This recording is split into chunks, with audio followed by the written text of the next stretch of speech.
All right, good morning. I've got good news and bad news today as we kick off. And many of you watching online, and hope you guys are enjoying your vacations. We have messages like, I'm in Florida today. Shut up, right? No, I'm just kidding. I'm kidding. Good news and bad news. Here's the good news, though. The good news is you are a masterpiece. Now, I know every guy in here is like, what are you doing, man? Right? I have a lot of friends, guy friends, meet. One's in here this morning, two at the 9:30, have breakfast with, hang out. And I have never once in my life sat down with a guy at breakfast and said, listen, okay, Jimmy, I need you to know, you are a masterpiece, right? We don't do that. But actually, you are. You really are. And I was thinking about this, kind of the concept of masterpiece. We're going to be in Ephesians chapter 2 today, kind of going through it. And it hit me, so I quick Google this week, and it's like, what are some major masterpieces? So I just Googled, like, top masterpieces. And obviously that popped up, Sistine Chapel, Michelangelo.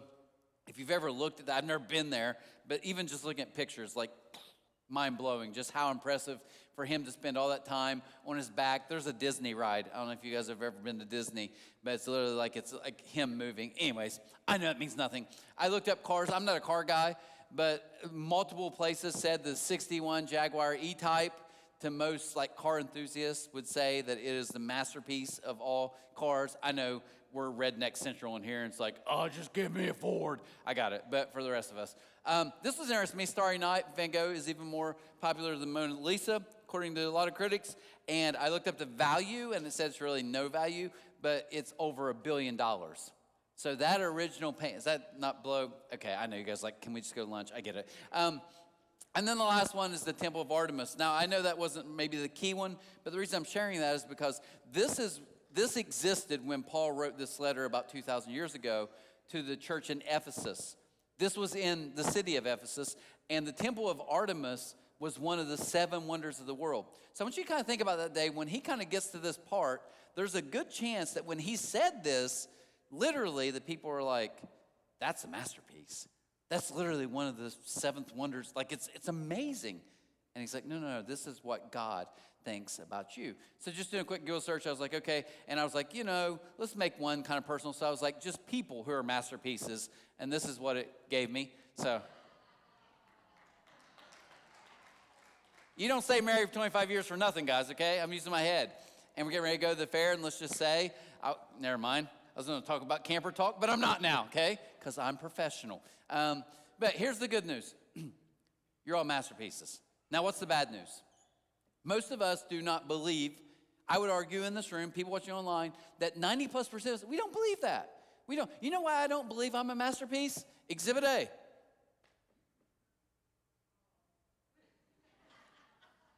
Now I know some of you are like, wait, you're married to her? That's right, God is good, okay? Young people, listen to me. Follow his path. It's a good path. No. Yeah, you don't feel like that. Matter of fact, we had a 7-on-7 tournament last night at Rio Grande. Just to give you young people in the house watching online, I told the group at 9:30, hear me out for a second, okay? Getting old has its benefits. It does, but there's some pretty tough stuff too. Case in point, we finished the 7-on-7. It's like 11 o'clock at night, so they're all talking. I look at my wife, and I'm like, we're an hour away from home. I want to get home. I don't want to, let's just roll. So we're like trying to get to our car. Well, we're on this field. By the way, we won the tournament, just in case you were wondering. And we're literally looking, and I'm like, we got to go up this big hill at Rio Grande, the University of Rio Grande. And I look at her, I'm like, let's get going. So she looks at me, and we're both like pretty awesome. So we look at each other and say, you want to run up the hill? So we sprinted up that hill. Now, 2 things happened. Number 1, it took me to about Oak Hill before I could breathe again, okay? I was wheezing it was awful. But here's the worst part. I still felt okay. I got out of my car, went in, got some stuff ready, got my clothes ready last night, went to bed. I felt great. At 4 a.m., exactly 4 a.m., I know because I looked at my watch. At 4 a.m., I thought, I broke my right foot. It hurts so bad. Like, if you watch me up here, I'm limping. I'm literally limping right now because I don't know why. And you young people don't get this. I start having phantom pains. Literally, sometimes I wake up and I'll be like, great, my left toe is broke. It's broke. It'll hurt all day, worse than it's ever hurt, like it's broke. The next morning I wake up, surprise, surprise, no pain at all. Okay? I know none of you care. I'm just warning you that's what you're going to see. It's hard to feel like you're a masterpiece when things feel broken. It's hard to feel like you're a masterpiece when everything in your life maybe feels like it's more of a mess than a masterpiece, right? It can be tough. That's the bad news, is we really maybe don't believe that. So what I want to do this morning real quick, I want to give you a couple thoughts through the first part of Ephesians. Just a couple thoughts I have. And if you're a churchy person, just going to give you a fair warning, I think you're going to probably have some pushback. I get it. You probably want to be like, I don't know about that. And that's cool. You can email. Love to talk about this. I could be wrong. I've been wrong many times just in the last few hours. So I get that. But I want to give you some thoughts just kind of reading through as I was thinking about how this stands out to me. And the first is this: the easiest wrong message we can preach all year. Us, any church, I believe. The easiest wrong message. And it's easy to do, but I think it's the wrong message. And it goes something like this: you love fill in the blank more than you love God. So if I want to get lazy, like if I don't ever want to prepare anymore, this is the route I'm going to go because it's so easy to do. I'm literally just going to every week pick something new. Hey, guess what? A bunch of you in this room right now, you love your kids more than you love God. I can prove it because you spend way more time with them than you do God. And all of you in here will be like, oh, you're right. Yeah, you're right. But it doesn't matter. I can do your job. You know what? How many hours do you work a week? How many hours do you spend them with God? Case in point, you love your job more than you love God. We can go into sports. I think all of you in this room, most of you in this room, if you have kids, you love kids' sports more than you love God. There's people not even here. See, I can keep doing this. I can pick all kinds of stuff. I can pick on the ladies and be like, you care more about how you look than you care about God. And you're like, wait a minute, I did spend 20 minutes getting ready this morning. I haven't read the Bible in 3 days. You got me. And we can all feel guilty, and we can all feel bad, and you go home and say, yeah, I'm gonna do better. I'm gonna replace whatever that is, and I'm gonna love God more, right? That's an easy message. It really is. And if I get lazy and you start hearing me do that, just know I've gotten lazy because it's easy to do. But I was kind of thinking about that, and I saw this little, any sports fans in here? Anybody? Any Reds fans? Reds? Cincinnati Reds? Keep your hand up. I'm praying for you right now. God, I play for Cincinnati Reds, right? I get, why? It's tough to be a Reds fan. Pete Rose. I heard the story. I was looking at this little clip, Instagram, and Pete Rose, arguably one of the greatest hitters of all time. If you don't care about sports, it doesn't matter. Just let me give you the back setting. Pete Rose is known as legit, probably no matter what you say, top 3 hitters of all time, like a legend, right? And this guy told this story, and I was listening to it. It blew my mind. So just real quick this morning, I want you to watch and check out this quick, like 1 minute story. Pete Rose told this story, and he said he was coming off back-to-back years of batting championships in 68 and 69. In 1970, he was playing in Cincinnati. You guys know that Pete's dad was a really good athlete, one of the best football players in high school all time in Cincinnati. But 1970, the year after he went back-to-back hitting titles, his dad came to all of his games, Ozzie Field, and Riverfront. But his dad was bankrupt, would stay after the game because he had to get to work the next morning. And he said one day after a game, his dad was waiting at his car in the parking lot for him. And he got worried that something had happened to his mom. So he goes, hey, Dad, is mom okay? He said, yeah, your mom's fine. He goes, what'd you do in that third bat tonight? He goes, my third bat? He goes, yeah. He goes, well, I ran out at second base. I should have driven that probably the left center field. I think I was frustrated. But I ran out at second. And his dad goes, did you run hard? He goes, no, like I said, I was probably frustrated if I didn't run hard. And his dad said, don't ever embarrass me in my city again, and walk off. And he never did. That's the last run as hard as he could at first base. That's after back-to-back batting championships. His dad hasn't been that standard. Still, is that crazy? Now we know more about Pete Rose just because I knew his dad was a tough guy. I knew he was a great athlete. I've never heard that before. Okay. Now, I got to confess something, okay? I actually love that, right? I mean, as a dad, you're like, oh, that's a baller. Like Pete Rose dad, like, I respect him so much more now. I know they passed away. But here's where I think, so I get it. I get, as a dad, nothing wrong. You know, he's probably just like, hey, you represent our family. We are always going to play hard. All that, noble, nothing wrong with it. Here's where I got to caution you guys, though. I think if we're honest, especially in the Bible Belt, is we take God, our Father, and say, this is how it works. When you walk out these doors today, God's going to be sitting by the car saying, you embarrassed me again. What are you doing? I told you to quit losing your mind on your kids, and you can't stop. I told you, that little habit you have that you said you're going to quit, remember that? You prayed about it 3 months ago, and you still haven't quit? I thought you were going to quit that. Yeah, you embarrassed me again. We feel like that's God. And the sign, if you're here for last week, Alicia had signs I thought was genius, so I'm stealing her idea. But this is the concept of God. There's workers. Like, we've got to be the workers, and we got to keep moving ahead. We are workers for God and keep working for God. Now, I know some of you are like, wait, shouldn't we do that? Doesn't that sound right? It sounds good, right? Here's the danger, is we started equating God to saying, you know what? God's happy with me when I do more for him. Now, I'm going to argue something because the Bible tells us in the New Testament, especially in the Gospels, Jesus said, my Father's a perfect Father. He said, some of you mediocre fathers, you try, I get it, but my Father is a perfect Father in heaven. Now, think about this as a parent. Any good parent will tell you this. Any good parent never wants one thing from their kids. Now, I'm not saying we don't do it sometimes, but I think that's when we slide into kind of being not really healthy parents, right? We're like, I just thought you do. We're wanting something from them. I know some kids, and it breaks your heart, they literally have to raise their parents.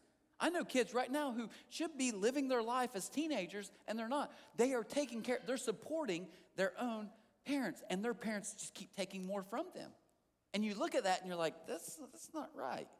Right, because we all know every good parent doesn't want anything from our kids. We want a lot of things for our kids, right? That's exactly how a perfect father works. He says, no, you don't understand.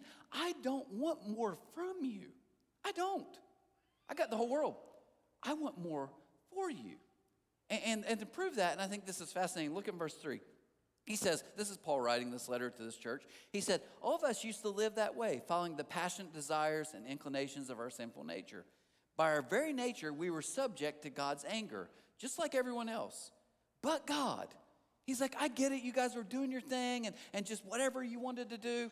And he said, but God is so rich in his mercy, and he loved us so much that even though we were dead because of our sins, he gave us life when he raised Christ from the dead. It is only by God's grace that you have been saved. Now, let me give you a thought this morning, okay? And you can push back if you want, maybe in your head. But think about this for a real quick second. Paul doesn't say, here's the problem. You guys are just distracted. You know what? You're disappointing God because you've been distracted about a ton of different things. No. He says, here's the issue. You are dead. You are dead. You cannot motivate a dead person. You cannot. A dead person doesn't need motivation. They need resurrection. Now, I get it. Some of you are in there, you're like, okay, I get it. That's all about salvation. But Trent, after salvation, that's when it depends on me. But doesn't Galatians say the same way that you came to Christ is the way that you live in him? Well, what's that? How do we come to Christ? He said right here, he said, yeah, it's because of your faith, your trust. That's the only way. Because God, so rich in mercy, and he loved us so much, he said, I'm taking care of it.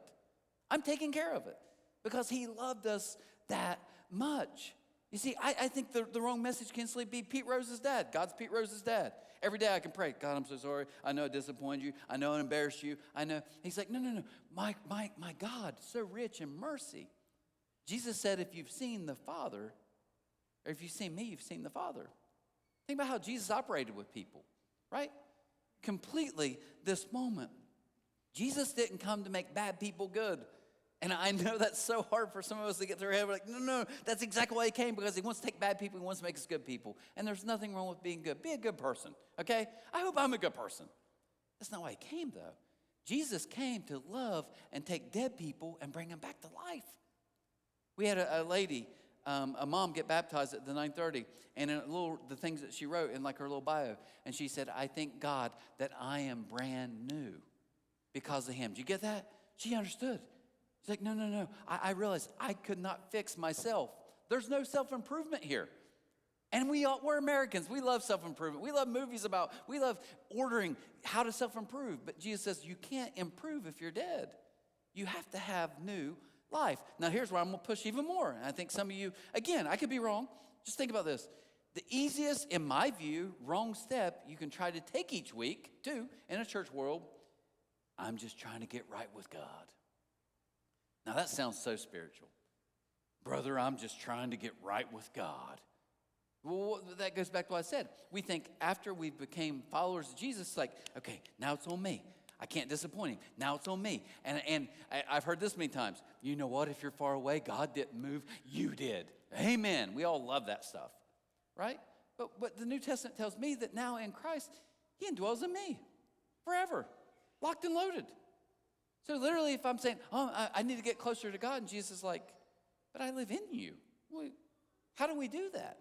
Right? That's the concept that gives. Check out what he says. He says, God saved you, verse 8, by his grace when you believed. And you can't take credit for this. It is a gift from God. Salvation is not a reward for the good things we have done, so none of us can boast about it. Let me read that second part. Salvation is not a reward for the good things we've done, so none of us can boast about it. It's by his grace only. I was literally thinking about this verse, and I thought, grace is a gift given to people who need it, not an award for people who earned it. Let me say that again. Grace is a gift for people, newsflash, all of us in this room watching online, who need it. That's what grace is. It's not an award that we earn by doing more and more for God. So what if you actually have it? If you guys know, I told a story a few months ago about like interrogating my kids. I lost my keys. I knew one of them misplaced it. My wife, they always take my stuff and throw it away and stuff like that, even though they don't. I blame them. Every time I lose something, I blame my whole family, okay? I just lose my mind. But I said, even though I'm sitting down, I'm like, did you take my keys? What are you talking about? I know you took them. Now listen to me. You're not in trouble. I'm yelling, though. Like, you're in trouble, right? Give me my keys. Went through this whole spiel, and then as I'm walking away, I was like, oh, they were in my pocket. Well, I was talking to a guy just a while back, a few weeks ago, and he said, dude, I got one better than that. He said, this is so embarrassing to say. He said, just a few weeks ago, I thought I dropped my phone in that little crack in your car. You know, that worst place that phones perfectly fit and fall in, and your hand doesn't fit, right? You guys probably don't have fat sausage fingers like me. When mine falls in there, I'm like, I just get a new phone, right? Game over. That phone was a good phone. Goodbye. But he said, I literally spent over 5 minutes looking for my phone in that little crease with a flashlight on my phone. Think about that for a second. And I liked the guy, but I was like, yeah, you're a moron, right? But I got to think about more. Think about it. He literally was looking for something he had in his hand. This is why I think we got to be careful about the good news. I think we keep thinking it's some level, it's something to do, it's somewhere to get. And Jesus is like, I've given it all to you right now. You just got to trust this more. You just got to believe in the good news more and more every single day. This is not a reward. It's a gift. It's a complete gift for us. So the easiest wrong message I think we can do, and we can start doing this if you guys want every week, and I'll just say, hey, listen, throw a dart. Okay? I think all of you in here, you love your hobbies, golf, whatever it is. You love it more than God. Let me make you feel guilty for 20 minutes. Let's all get out here, and even though nothing really changes, we all feel guilty, and we move on. Okay, fair. We can do that. The other thing we can do is we can also walk in and have this concept, we always need to get closer to God. There's always something more because God, as Pete Rose's dad is telling us, you didn't do enough. You didn't give everything, right? Or what if we flipped it? What if the hardest but right thing to believe every single day is I am a masterpiece? I am literally a masterpiece in God's master chess game that we call life. Okay, so we just read verse 9. Look at verse 10, last verse. It says, for we are God's masterpiece. He has created us anew in Christ Jesus so we can do good things he planned for us long ago. I love the end of that. It says so we can do the good things that he planned. I love what Alicia said last week. You know, Jeremiah says this. Jeremiah says that God knew you before you were even in your mother's womb. Like he knew you before you started. Paul, in the very first chapter of this, went deeper than that. He said, no, God knew you before the beginning of time. He loved you before the beginning of the earth. I mean, it's kind of, whoa, mind-blowing, right? That's pretty awesome. But I was thinking about, what's he saying here? He's like, no, I planned all this out before you even started. Any warriors in this room? My wife, raise your hand. Raise both of them, Jonda. Raise 5, right? Literally. Some of yours. Here's the thing. Think about this. What's the answer? What's the answer to all these problems we keep having? What's worry really about? Worry is I'm freaking out because something isn't the way I planned. Something isn't working out. I'm losing my mind. Yeah, a lot of us worry. What's the answer to that? Jesus says, no, I need you to trust. I put all these pieces together from the beginning of time. I had a plan for this a long time ago. I'm asking you now to trust me. Believe simply means to trust more. I make a joke. My wife, we will literally, my kids are home now from school. When they go back to college, we'll be laying in bed and just randomly she'll turn and she'll be like, you think Tayden's having fun at school? And I don't have the heart to tell her, I haven't thought about Tayden for a few days, right? I love my kids. I love them. But if you really think like just hourly, I'm like, what's Tayden? I think she does. I think she spends so much time. And she's like, do you think Tegan will like her new roommate? So can I tell you guys? She's here. I don't know why I'm going to let the cat out back. I started lying a lot. I literally, she's like, you think Tegan, our daughter's name Tegan, think Tegan will like her new room because she's an RA now? I'm like, she loves it. Oh, she does? How do you know? Did you text her? Sorta. Right? I didn't. I don't know. I was like, but us thinking about it isn't going to fix it. Worrying about it doesn't change it. Right? I just have to trust that God has had a plan from the beginning of time. We had some people in this very building today who just in the last 24 hours, whole world has been devastated. Incredible, massive loss. To have someone you love that close ripped from you, literally yesterday. And I get it. I'm not giving pat answers like, oh, God's good. No, I'm just saying, I know. He's saying, I've had a plan. And through the good and the bad, I'm asking you to simply trust me. Yield. Do you guys know what this means? I've watched all of you drive. You don't know what this means. Let me explain it to you, okay? Make this real quick for you. Yield means that if there's another person involved in any kind of traffic, I am going to stop and let them go first. Do you know what it really means to walk in the Spirit? The Bible talks, I know it sounds like a churchy word, but it's true. What it means is I just start to yield to my Father. I start to yield because I'm like, Christ, I know you now, your Spirit lives in me. I'm going to yield. I'm going to walk in the Spirit. I'm going to yield. That means instead of just bulldozing my way through life, I pause and say, okay, Spirit. I was talking to a lady a while back, and an old guy, I know he got kind of ticked. He was a pastor. He didn't like it. But she came in, she's like, hey, I moved to Columbus, and I don't know which church to go to. And he jumped in. He's like, you should go to, and he said the church name. He's like, that's a great church. And she looked at me, she's like, what do you think? And I said, just ask God. I just asked the Spirit lead. And she was like, okay. And she walked off, and he was so upset with me, right? Because that's not good advice. But I'm like, I think that's genius advice. Why? I'm just asking you to simply yield. Yield. Now, I'm going to keep the baseball theme as we kind of get ready to close out. I think this was on ESPN's Top 10 Plays like a few years back, a little league softball game. But I want you just to watch this clip, and then we're going to talk about how God's planned things ahead for us.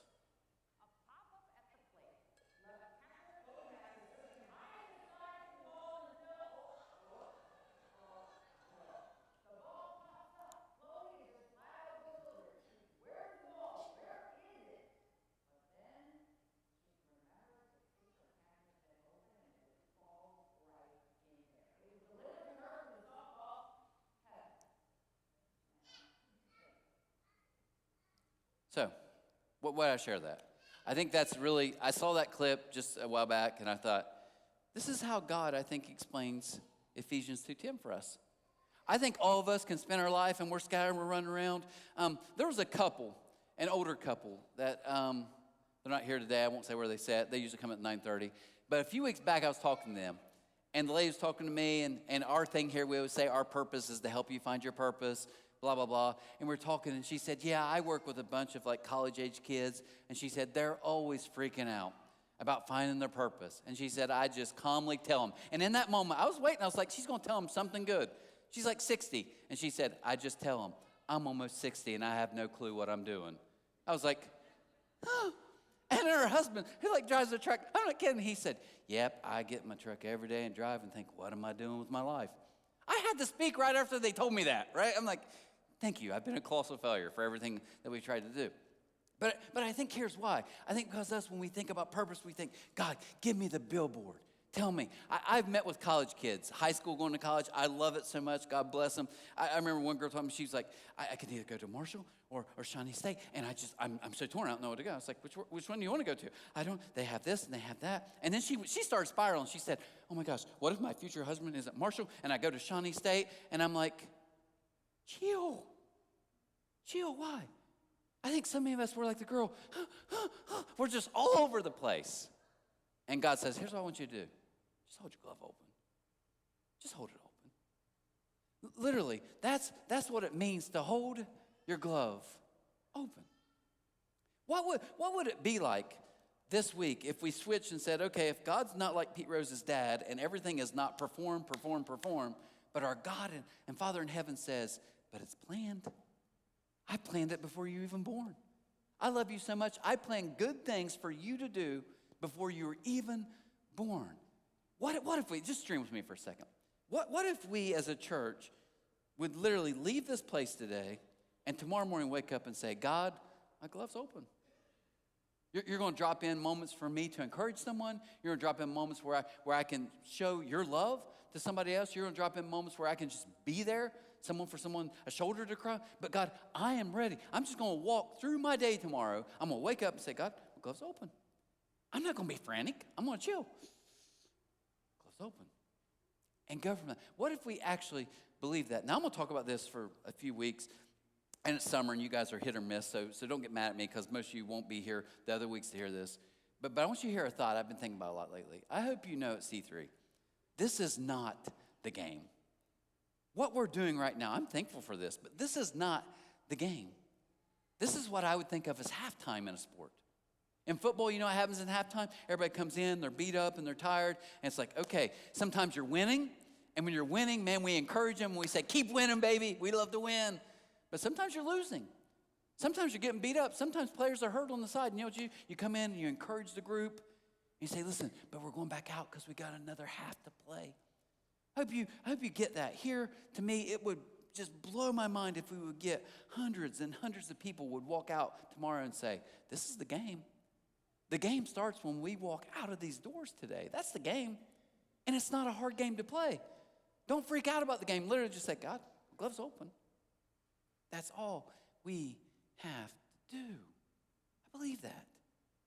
Pete Rose's dad, if we view that version of God, it's like perform.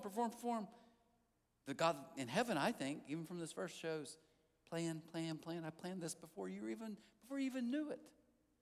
So a lady I know of, and just to kind of put this in perspective as we'll close, because it was fascinating to me.